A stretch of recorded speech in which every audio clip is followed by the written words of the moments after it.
Vi har om topunktsformlen, og vi beviser, hvordan man finder frem til A ved at have to ligninger. Og så trækker vi dem fra hinanden, så vi har f af x2 minus f af x1, og så det her led minus med det her led.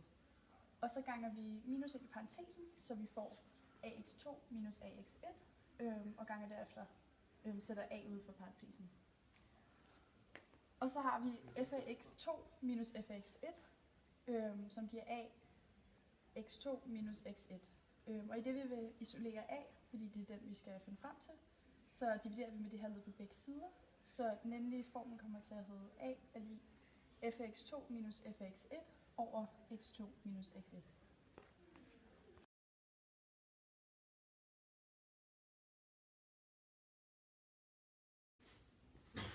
For at finde b, så tager vi bare en simpel ligning. F af x1 er lig ax1 plus b, og hvor vi bare isolerer b, så vi har b er f af x1 minus ax1. Så kan vi skrive vores endelige konklusion, hvilket er f af x er ax plus b. Den ligning kan være alle sammen i en ligning, men så kan vi sætte det her led ind på b's plads, fordi det giver det samme. Så det er det samme som at sige ax plus f af x1 minus ax1.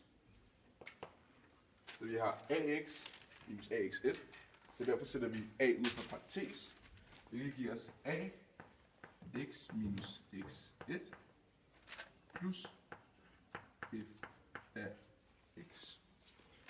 Det er så vores endelige konklusion.